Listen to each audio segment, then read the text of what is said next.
So Sushi was kind of an idea that just really like randomly fell into our laps. It's so the concept is from Thailand, and he saw it there ages ago. So many years they've been doing it, and it's spread across Southeast Asia.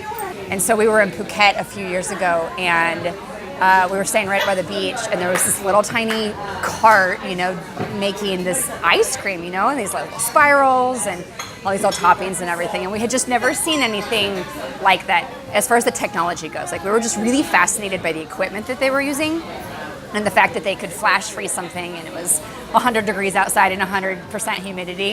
And we had sort of been toying with the idea of doing a weekend food business anyway, just at a couple farmers markets, because his background is a chef.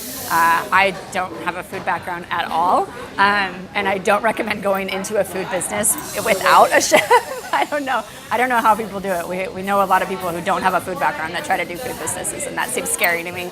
So we had his family lives in Asia, so they found a machine, sent us the cart, and I got it, and I was really disappointed when we got it because it's huge and it looks like a crepe cart. And I was like, oh no, people are gonna think that we're making crepes, that it's, we're doing hot food. And even to this day, we do get a lot of people asking us what we're doing and like what we're making, because it looks like a hot food machine.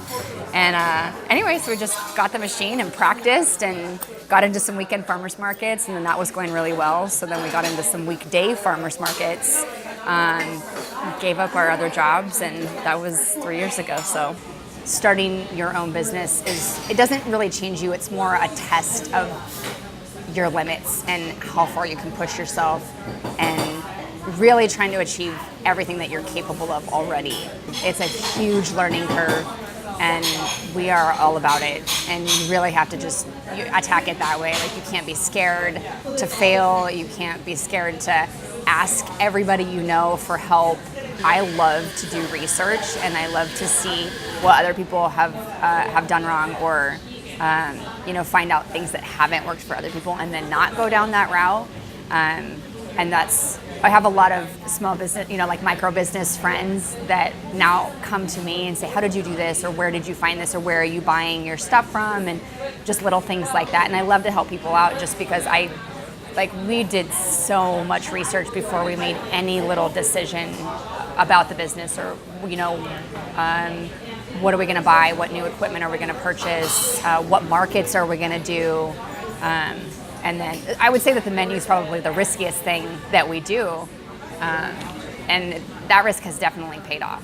So We look into every review a positive thing, whether it be good or bad, And we also want to do what we want to do to present to customers. I think when you're doing any small business, especially like we made this our livelihood, like we didn't have other jobs. We gave up what we were doing to throw all of our resources and all of our time at this. And you have to be prepared to be on a budget. I would say, unless you just have boatloads of money laying around that you can just throw at it. But we didn't. We had to be very fiscally responsible.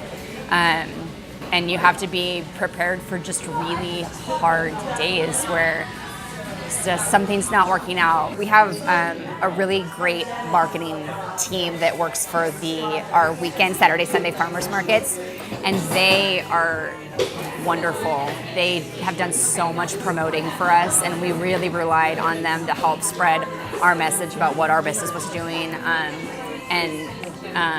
think it was mutually beneficial, because having something unique and trendy and different is also a draw for their markets. And so they really helped us out. And that was huge, because that was ad money that we didn't have to spend on social media. You guys were so helpful. Just, once you go onto the website and you fill out your application to get a mentor and have that first initial appointment. Once I had that first appointment with my mentor, everything after that point was so organized and so efficient. Everybody was so helpful, and just really interested in what we were doing and how they could help, and trying to help us grow our business and make our dream become a reality.